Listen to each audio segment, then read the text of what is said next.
Hello everybody. Last lecture में आपणे परमाणुनी जे basic बातों हती ए बातों करेली। आपणे जाणीए छे के जो परमाणु केवो होवो जोईए तो एना माटेनी जे त्रण बाबतों हती ए त्रण बाबतों आपणे पहेला चर्चामां लईए। पहेलो पॉइंट हतो के परमाणुनुं जे कोईपण मॉडेल आपणे रजू करीए एटले के एनो नमूनो जो दर्शावीए तो एमां पहली बाबत जे हती ए परमाणु विद्युतनी दृष्टिए तटस्थ होवो जोईए। बीजी एक वस्तु के ज्यारे ए जे कोई द्रव्य होय ए द्रव्यमांथी ज्यारे विकिरण उत्सर्जित थतुं होय तो ए विकिरण जे छे ए विकिरणनी अंदर जे अमुक चौक्कस तरंग लंबाईवाळा ज विकिरणों होवा जोईए। एनो मतलब एम थयो के उत्सर्जित विकिरण में असततपणुं होवुं जोईए। अने छेल्ली वात जो आपणे कहीए तो ए जे छे ते परमाणुनी जे स्थिरता छे एनी जे स्थायीपणुं छे एनी बाबत होवी जोईए। तो आ रीते आपणे ए जो त्रण जे बाबतो फुलफिल थाय तो ए जे परमाणु छे ए परमाणुનું मॉडल આપણે સર્વમાન્ય ગણી શકાય। અને એના સંદર્ભમાં આપણે થોમ્સનના જે પલ્પ પુડિંગની વાતો કરી, તરબૂચ મોડેલની વાત કરી, રુટરફોર્ડ મોડેલની પણ આપણે ચર્ચાઓ કરી છે। ત્યારબાદ ગેઇગર મેસ્ટરનો જે પ્રયોગ હતો એના ઉપરથી અને રુટરફોર્ડના જે સૈદ્ધાંતિક જે પરિણામો હતા એની પણ આપણે ચર્ચાઓ કરેલી। અને એના ઉપરથી એક બાબત રુટરફોર્ડે શું કીધું કે આ જે પરમાણુ છે એ પરમાણુ એ પોલો છે અને એ પરમાણુના કેન્દ્ર ઉપર નાનો દળદાર અને ધન વીજભારિત એટલે કે જેનું પરમાણુનું સમગ્ર દળ તેના ઉપર કેન્દ્રિત છે તેમજ એક નાનું દળદાર કેન્દ્ર છે અને એ ધન વીજભારિત જે છે જેમને એમણે ન્યુક્લિયસ નામ આપેલું છે। તો આ જે ન્યુક્લિયસ છે એની ફરતે એ ઇલેક્ટ્રોન એની ફરતે પરિભ્રમણ કરે છે જુદી જુદી કક્ષાઓમાં। એવી વાતો આપણે લાસ્ટ ટાઈમ કરેલી। તો એના જ સંદર્ભમાં આજે આપણે અહીં જો જોઈએ તો પરમાણુમાં ઇલેક્ટ્રોન એ જુદી જુદી કક્ષાઓમાં ન્યુક્લિયસની આસપાસ साथी फरे छे। सेना लीधे फरे छे ते माटे इलेक्ट्रॉननी जे ऊर्जा छे एना सूत्रों परथी आपणे समजाववानुं छे। तो आपणे जोयुं के रुटरफोर्डना जे परमाणु मॉडेल छे एमां जे न्यूक्लियस छे ए केंद्रमां छे अने एनी फरते जे रीते सूर्यनी फरते बीजा ग्रहो फरे छे ए रीते अहीं इलेक्ट्रॉन जुदी जुदी कक्षाओनी अंदर परिभ्रमण करे छे एवुं आपणे कीधुं। धारो के अहीं आपणे ए जे भ्रमण करता जे इलेक्ट्रॉन छे ए इलेक्ट्रॉन अने जे केंद्र परनो जे धन वीजभार छे ए बेना वच्चे एक आपणे स्थित विद्युत बळ लागे छे ए आकर्षी प्रकारनुं हशे अने ए जे बळ छे ए बळ पेला इलेक्ट्रॉनने ए वर्तुळाकार मार्गे गति करवा माटे एक केंद्रगामी बळ पूरुं पाडतुं होवुं जोईए। तो आपणे जे बेसिक परमाणु आपणे हाइड्रोजन कहेता होय तो हाइड्रोजन परमाणुना संदर्भमां आपणे अहीं ऊर्जाना सूत्रोनी वातो करीए। तो धारो के अहीं जो आपणे कहेवुं होय तो आवुं लखी शकाय के हाइड्रोजन परमाणु में जे इलेक्ट्रॉन है ए इलेक्ट्रॉन स्थिर कक्षा में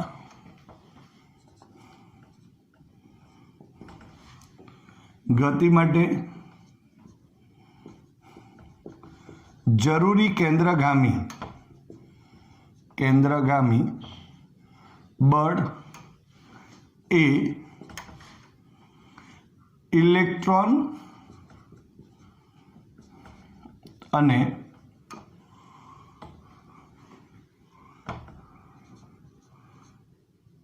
ન્યુક્લિયસ માનો ધન વિદ્યુત ભાર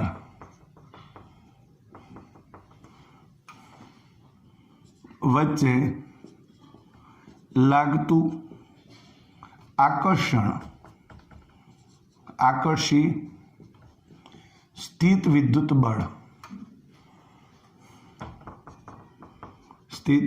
બળ પૂરું પાડે છે. એટલે કે હાઇડ્રોજનના પરમાણુની આપણે વાતો કરી રહ્યા છીએ. હવે ઇલેક્ટ્રોનની જે સ્થિર કક્ષાની અંદર જે ગતિ થશે, જે ભ્રમણ થાય છે, એ ભ્રમણ માટે જરૂરી જે કેન્દ્રગામી બળ એ ઇલેક્ટ્રોન અને ન્યુક્લિયસમાંના જે ધન વીજભાર છે એ ધન વીજભાર વચ્ચે લાગતું આકર્ષિત સ્થિત વિદ્યુત બળ પૂરું પાડે છે. એટલે કે અહીં જો આપણે કહીએ માટે અહીં લખવું હોય તો એને આપણે FC કહી શકાય, FR પણ લખીએ છીએ. તો ઇઝ ઇક્વલ ટુ અહીં FE લખી શકાય. જ્યાં આપણે લખવું હોય તો લખી શકાય FE એ વિદ્યુત બળ છે અને FC એને આપણે કેન્દ્રગામી બળ કહીશું. માટે અહીં આપણે mv² ડિવાઇડેડ બાય r લખીએ અને ઇઝ ઇક્વલ ટુ આપણે જો સ્મોલ k એટલે અચળાંક, Q1 Q2, Q1 એટલે કેટલા થશે તો આપણે શરૂઆતમાં આપણે ZE લખીએ. ZE નો મતલબ જે ન્યુક્લિયસ છે એના ઉપરનો વિદ્યુત ભાર, ધન વિદ્યુત ભાર છે. આ પણ અહીં જો આપણે E એટલે ઇલેક્ટ્રોનનો વિદ્યુત ભાર અને ડિવાઇડેડ બાય r². હવે હાઇડ્રોજન માટે જો કહીએ, હાઇડ્રોજન પરમાણુ માટે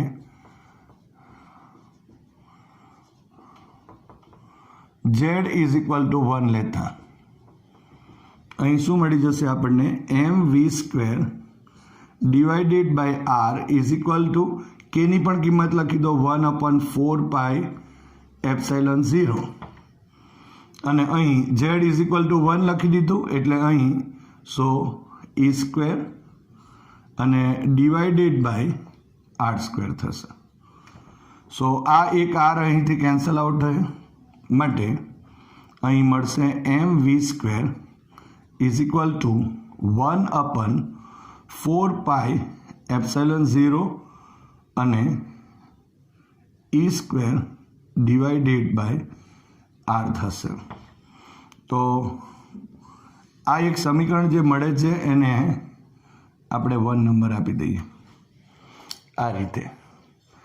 હવે માટે આ જે r છે એને સૂત્રકર્તા કરીશું. તો સૂત્રકર્તાને r જો કહીએ તો હવે 1/4πε0 ઇન્ટુ આ E² થયું અને ડિવાઇડેડ બાય આ mv² અહીં આવશે ને r અહીં આવી જાય છે માટે અહીં mv² થયું. તો આ જે સમીકરણ જે આપણને મળે છે એ સમીકરણ નંબરને ધારો કે આપણે 2 નંબર આપીએ, પણ આ જે સમીકરણ શું બતાવે છે અહીં તમે જોઈ શકો છો કે આ જે r એ જે વર્તુળાકાર માર્ગ જે આપણે લઈએ છીએ એની જે ત્રિજ્યા છે તે છે અને અહીં જો v કહેવાશે તો એ જે ઇલેક્ટ્રોન છે એનો વેગ વચ્ચેનું સંબંધ દર્શાવતું સમીકરણ અહીં કહી શકાય. એટલે કે કક્ષાની જે ત્રિજ્યા છે તે અને જે વેગ જે છે ઇલેક્ટ્રોનનો તેના વચ્ચેનો સંબંધ દર્શાવતું આ સમીકરણ થયું. હવે જો આ ઇલેક્ટ્રોન જે છે એ ઇલેક્ટ્રોન જો v જેટલા વેગથી જો એ ગતિ કરે છે તો એનો મતલબ એમ થયો કે એની ગતિ ઉર્જા હશે. તો આપણે અહીં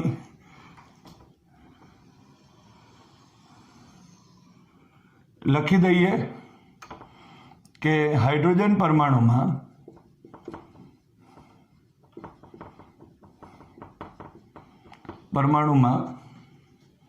જે ઇલેક્ટ્રોન છે એ ઇલેક્ટ્રોનની ગતિ ઉર્જા,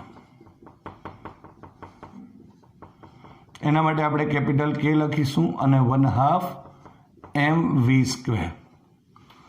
હવે તમે જોઈ શકો છો અહીં આપણે mv² છે એટલે સમીકરણ 1 પરથી જો લખીએ અહીં સમીકરણ 1 પરથી આપણે લખી દઈએ. So capital K is equal to 1/2 into અહીં સમીકરણ 1માં શું છે 1/4 pi epsilon 0 1/4 pi epsilon 0 E square અને divided by R. So K is equal to અહીં E square divided by 8 pi epsilon 0 into R થશે. તો આ રીતે અહીં જે સમીકરણ નંબર આપણને અહીં 3 મળે છે એ R ત્રિજ્યાની જે કક્ષા છે એમાં ભ્રમણ કરતો જે ઇલેક્ટ્રોન્સ છે એ ઇલેક્ટ્રોનની ગતિ ઉર્જા આપણને મળે છે જે K is equal to E square divided by 4 pi epsilon 0 into R જેટલી છે. હવે ઇલેક્ટ્રોન જે છે એ ઇલેક્ટ્રોનની સ્થિતિ ઉર્જા પણ મેળવી દઈએ. હવે એ સ્થિતિ ઉર્જા માટેનું સૂત્ર આપણે જાણીએ છીએ U is equal to minus K Q1 Q2 divided by R. તો અહીં જો આપણે લખીએ તો માઇનસ K સ્મોલ k છે, Q1 એટલે આપણે હાઇડ્રોજન માટે લખીએ છીએ માટે E જ લખવું પડશે, ઝેડ ઈની જગ્યાએ E લખીશું અને ઇલેક્ટ્રોન માટે પણ E આવશે અને divided by R. So U is equal to minus આની જગ્યા પર 1/4 પાઈ એપ્સાઇલન 0 અને E square divided by R જેટલું થશે. તો આ રીતે અહીં આપણને સ્થિતિ ઉર્જા પણ મળી જાય છે. તો સમીકરણ નંબર અહીં આપણે 4 લખી દઈએ. એટલે ગતિ ઉર્જા ઇલેક્ટ્રોનની છે એ E square by 8 pi epsilon 0 into R જેટલી છે અને સ્થિતિ ઉર્જા છે U is equal to minus 1/4 pi epsilon 0 E square by R જેટલું છે. હવે ઇલેક્ટ્રોન છે એ ઇલેક્ટ્રોનની કુલ ઉર્જા અથવા યાંત્રિક ઉર્જા જો કહીએ તો એને આપણે E લખી દઈએ. તો E is equal two K plus U થશે. સમીકરણ નંબર 3 અને 4 પરથી જો લખીએ તો અહીં E square divided by 8 pi epsilon 0 into R થયું અને minus E square divided by 4 pi epsilon 0 into R થશે. હવે અહીં જો આપણે 8 પાઈ એપ્સાઇલન 0 ઇન્ટુ R જો લસાવો લઈ લઈએ 8 પાઈ એપ્સાઇલન 0 ઇન્ટુ R લઈએ, અહીંયા 2 વડે ગુણવું પડશે એટલે અહીં E square minus 2 E square થશે. So answer is minus E square divided by 8 pi epsilon 0 into R થશે. તો આ જે ઇલેક્ટ્રોન છે એ ઇલેક્ટ્રોનની અહીં કુલ ઉર્જા આપણને મળે છે. આ સમીકરણ નંબર ધારો કે અહીં 5 લખી દઈએ. તો ફરી એકવાર આપણે જો અહીં કહીએ તો ઇલેક્ટ્રોનની R ત્રિજ્યાવાળી કક્ષામાંના ઇલેક્ટ્રોન છે તેની ગતિ ઉર્જા K is equal to E square divided by 8 pi epsilon 0 into R. એની સ્થિતિ ઉર્જા U is equal to minus 1/4 pi epsilon 0 E square by R અને એની કુલ ઉર્જા એ E is equal to minus E square by 8 pi epsilon 0 into R થશે. હવે અહીં આપણે કમ્પેરિઝન જરાક જોઈ લઈએ, અહીંયા જે સંબંધો છે તે જોઈ લઈએ. તો તમે જોઈ શકો છો કે અહીં જો 8 E square by 8 pi epsilon 0 E square by 8 pi epsilon 0 into R જે અહીં છે, માટે અહીં જો આપણે કહીએ તો E is equal to minus કે દેખાય છે. જો આ સૂત્રનો ઘણો બધો ઉપયોગ આવશે અને MCQની અંદર પણ આપણે આ રીતે શોર્ટ મેથડનો ઉપયોગ કરી અને આપણે લખી શકાય. E is equal to minus કે થશે. એ જ પ્રમાણે જો અહીં વિચારીએ આપણે તો અહીં શું થવાનું કે ધારો કે આને જો 2 વડે ગુણીએ અને 2 વડે જો ભાગી નાખીએ તો અહીં આ રીતે આપણે ઇમ્પ્લાઇઝ કરી શકીએ. ધારો કે યુ લખી દઉં છું અને minus is equal two -1/4 pi epsilon 0 અને અથવા તો E² ઉપર લખી દઈએ અને ઇન્ટુ આર. હવે ઇન્ટુ 2 વડે ગુણું છું અને 2 વડે ભાગી નાખીએ તો શું થશે? અહીં માઇનસ આ 2 આગળ લઈ લઉં છું, -2 આગળ લઈ લઈએ. સો ઇઝ ઇક્વલ ટુ -2 આગળ રહેશે અને અહીં E² ડિવાઇડેડ બાય 8, આ 4 અને આ 2 એટલે 8 પાઈ એપ્સાઇલન 0 ઇન્ટુ આર. આ જે કાઉન્સ બને છે તે. હવે આ જે કાઉન્સ છે એ તો આપણું સમીકરણ નંબર 3 છે, એટલે કે કે કહેવાશે માટે -2k. એટલે અહીં તમે જોઈ શકો છો કે એની સ્થિતિ ઉર્જા જે છે એ U is equal two -2 times અહીં ગતિ ઉર્જા થશે. એટલે આ રીતે આપણે અહીં જે સંબંધ છે સંબંધ મેળવી શકીએ. ફરી એકવાર, કુલ ઉર્જા ઇઝ ઇક્વલ ટુ માઇનસ ગતિ ઉર્જા અને સ્થિતિ ઉર્જા ઇઝ ઇક્વલ ટુ -2 ટાઈમ્સ અહીં ગતિ ઉર્જા થશે. તો આ રીતે આપણે જે પરમાણુ છે એ પરમાણુમાં ના જે ઇલેક્ટ્રોન હોય એ ઇલેક્ટ્રોન જે જુદી જુદી કક્ષાની અંદર જે ન્યુક્લિયસની આસપાસ જે પરિભ્રમણ કરે છે તો એ જે પરિભ્રમણ કરતા જે ઇલેક્ટ્રોન છે એની જે ઉર્જા છે એ ઇલેક્ટ્રોનની આ ઉર્જાના જુદા જુદા જે સૂત્ર છે એ આપણે અહીં મેળવી શકાય. હવે આપણે જે ઇલેક્ટ્રોનની ગતિ ઉર્જા, સ્થિતિ ઉર્જા અને જે કુલ ઉર્જાના સૂત્ર જોયા છે એના પર આધારિત આપણે એક્ઝામ્પલ્સ જોઈએ. ઉદાહરણનો 12.3 દાખલો જે છે તે જોઈએ. પ્રાયોગિક રીતે એમ જણાયું છે કે હાઇડ્રોજન પરમાણુને પ્રોટોન અને ઇલેક્ટ્રોનમાં છૂટા પાડવા માટે 13.6 ઇલેક્ટ્રોન વોલ્ટ ઉર્જાની જરૂર છે. તો અહીં કુલ ઉર્જા આપણને આપેલી છે E is equal two -13.6 electron volt ઉર્જાની જરૂર પડે. હાઇડ્રોજન પરમાણુમાં ઇલેક્ટ્રોનની કક્ષીય ત્રિજ્યા એટલે કે આપણે R શોધવાનું છે અને વેગની ગણતરી કરો. હવે સૌપ્રથમ જો આપણે વાતો કરીએ કે જે ઇલેક્ટ્રોન જે છે એની કુલ ઉર્જા આપણને અહીં ઋણ મળતી હોય છે. જે સૂત્ર છે E is equal to -E² by 8 pi epsilon 0 into R. તો આ જે સૂત્રનો ઉપયોગ કરીએ તો તેમાં માઇનસ જે નિશાની શું સૂચવે છે કે જે ઇલેક્ટ્રોન છે એ પરમાણુમાં જે ન્યુક્લિયસ છે એના સાથે બંધિત છે. પણ જો ધારો કે એ ધન હોત તો આપણે એમ ના કહી શકીએ કે ઇલેક્ટ્રોન એ પેલા ન્યુક્લિયસ સાથે બંધિત છે, એનાથી મુક્ત છે એવું આપણે કહેવું પડે. તો અહીં આપણા પાસે સૌપ્રથમ આપણે ઇલેક્ટ્રોન જે હાઇડ્રોજન પરમાણુ છે એ હાઇડ્રોજન પરમાણુમાં ઇલેક્ટ્રોનની જે કુલ ઉર્જા છે તે લખીએ. પણ તે પહેલાં આપણે અહીં થોડી વિગતો લખી દઈએ. E ઇઝ ઇક્વલ ટુ કુલ ઉર્જા -13.6 ઇલેક્ટ્રોન વોલ્ટ. હવે આપણે જાણીએ છીએ કે 1 electron volt is equal two 1.6 into 10⁻19 joule થશે. સો અહીં -13.6 ઇન્ટુ 1.6 ઇન્ટુ 10⁻19 અહીં જૂલ થશે. સો E ઇઝ ઇક્વલ ટુ આપણને અહીં આ મળે છે. ઇલેક્ટ્રોનનો જે વિદ્યુત ભાર છે E is equal two 1.6 into 10⁻19 coulomb થયું. ઇલેક્ટ્રોનનું દળ કહીએ તો M is equal two 9.1 into 10⁻31 kilogram. તો આ જે બાબતો છે તે આપણી પાસે અહીં આપેલ છે.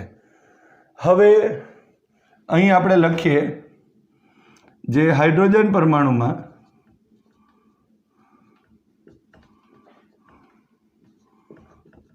પરમાણુમાં આર ત્રિજ્યાની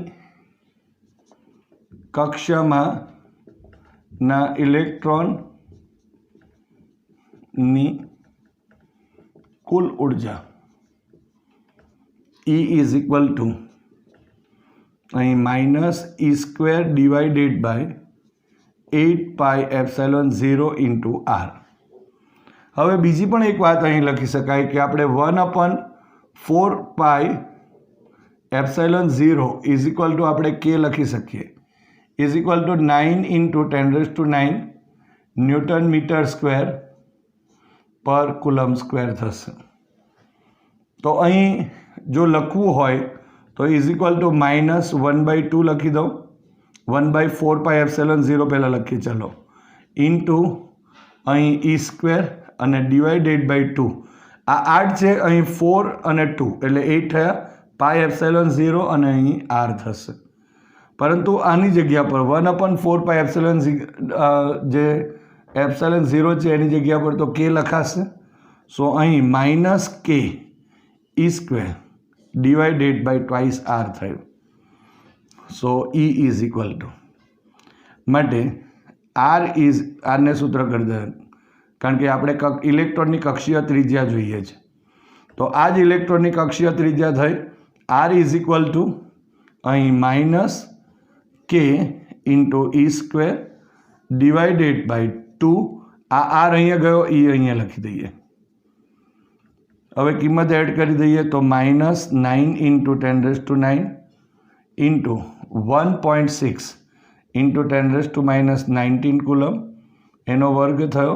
ઈની કિંમત લખી દીધી નીચે છેદમાં 2 ઇન્ટુ અહીં તમે જોઈ શકો છો -13.6 -13.6 ઇન્ટુ 1.6 ઇન્ટુ 10⁻⁹. તો અહીં વર્ગ આપેલો છે એટલે એક વખત આપણે અહીં કેન્સલ કરી દઈએ આ રીતે. તો હવે બાકી રહેશે આ માઇનસ અને માઇનસ એટલે પ્લસ થવાનું અને અહીં 9 ઇન્ટુ 1.6 અને ડિવાઇડેડ બાય આ 2 ઇન્ટુ 13.6 ઇન્ટુ અહીં 10⁻⁻19 છે, અહીં 9 છે. 9 કેન્સલ કરી નાખીએ તો 10⁻⁻ અહીં 10 થશે. તો આ રીતે અહીં r આપણને મળશે. હવે આનું કેલ્ક્યુલેશન કરી દઈએ તો 9 ઇન્ટુ 1.6 ડિવાઇડેડ બાય 2 અને divided by 13.6. So is equal to અહીં લખી દઈએ. So r is equal to 0.52941 અને ઇન્ટુ 10⁻10 જે અહીં છે. સો હવે આપણે જો દશાંશ ચિહ્ન એક સ્ટેપ આ તરફ જમણી બાજુ ખસેડીએ તો 5.2941 into 10⁻11. So r is equal to આટલા મીટર થશે. So r is approximately equal to 5.3 into 10⁻11 metre થશે. તો આ રીતે આ જે મળે છે જે ઇલેક્ટ્રોન છે એ ઇલેક્ટ્રોનની કક્ષીય ત્રિજ્યા થશે. એટલે આપણને અહીં r is equal to 5.3 into 10⁻11 metre મળે છે. હવે આપણે વેગની પણ ગણતરી કરવાની છે. પણ ઇલેક્ટ્રોનની જે કુલ ઉર્જા છે તે અને ગતિ ઉર્જા વચ્ચેનો સંબંધ આપણને ખબર છે. તો એ પણ આપણે લખી દઈએ કારણ કે ગતિ ઉર્જા એટલે 1/2 આપણે mv² લખી શકાય. તો અહીં લખીએ કે ઇલેક્ટ્રોનની કુલ ઉર્જા E is equal to minus કે માટે અહીં કે is equal to minus E પણ લખી શકીએ. સો આની જગ્યા ઉપર આપણે 1/2 mv² લખી દઈએ. સો is equal to minus E થશે.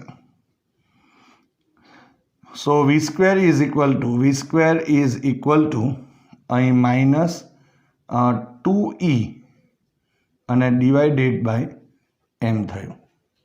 ફરી એકવાર જોઈ લઈએ. આ કેપિટલ કે એટલે ગતિ ઉર્જા, અહીંયા 1/2 mv² is equal to minus E થયા. v² ને સૂત્ર કરતાં કરીએ છીએ એટલે 2 ઉપર જઈ તો minus 2E divided by m થયું. માટે એની કિંમત આપણે મૂકી દઈએ. માટે v² is equal to minus Eની કિંમત 2 ઇન્ટુ Eની કિંમત 2 ઇન્ટુ 13.6 ઇન્ટુ 1.6 ઇન્ટુ 10⁻⁹ અને છેદમાં m ઇઝ ઇક્વલ ટુ 9. આ જે કિંમત આપણને અહીં આપેલ છે એ માઇનસ છે અને 9.1 ઇન્ટુ 10⁻31 કિલોગ્રામ જે આપણે ઇલેક્ટ્રોનનું અહીં દળ બતાવે છે. હવે સો ઇઝ ઇક્વલ ટુ અહીં 10⁻31 છે અને અહીં 10⁻⁹ છે. માટે આ પ્લસ થશે, અંશમાં જશે એટલે તો અહીં કેટલા થશે ઇન્ટુ 10⁻12 થયા અને આ માઇનસ અને આ માઇનસ પ્લસ થયા એટલે 2 ઇન્ટુ 13.6 ઇન્ટુ આ 1.6 થયા 1.6 અને ડિવાઇડેડ બાય અહીં 9.1 થશે 9.1. આ તો અહીં 10⁻12 આપણે 12 લખી દીધેલા છે. સો ઇઝ ઇક્વલ ટુ તો કેલ્ક્યુલેશન કરીએ આપણે તો 2 ઇન્ટુ 13.6 ઇન્ટુ 1.6 અને divided by 9.1. So is equal to અહીં 4.7824 અને 2 થશે ઇન્ટુ 10⁻12 થયા. ફરી એકવાર કેલ્ક્યુલેશન કરી દઈએ. 2 ઇન્ટુ 13.6 અને into 1.6 divided by 9.1. So is equal to 4.7824 into 10⁻12 થયા. જે આપણને શું બતાવે છે અહીં v² બતાવે. માટે v is equal two under root 4.78242 into 10⁻12. સો અહીં તો આપણે 10⁻6 આવી જશે, આનું 10⁻12નું વર્ગમૂળ. સો 4.78242 નું આપણે વર્ગમૂળ લઈ લઈએ તો એ આવે છે 2.1869. સો v ઇઝ ઇક્વલ ટુ આટલા મીટર પર સેકન્ડ મળે છે. અને જો એપ્રોક્સિમેટ વેલ્યુ જો લેવી હોય માટે v is approximately equal two 2.2. આ 8 છે માટે 2.2 થશે ઇન્ટુ 10⁻6 મીટર પર સેકન્ડ થશે. તો આ રીતે આપણે અહીં જે ઇલેક્ટ્રોન જે છે એ ઇલેક્ટ્રોનના વેગની ગણતરી કરી શકાય.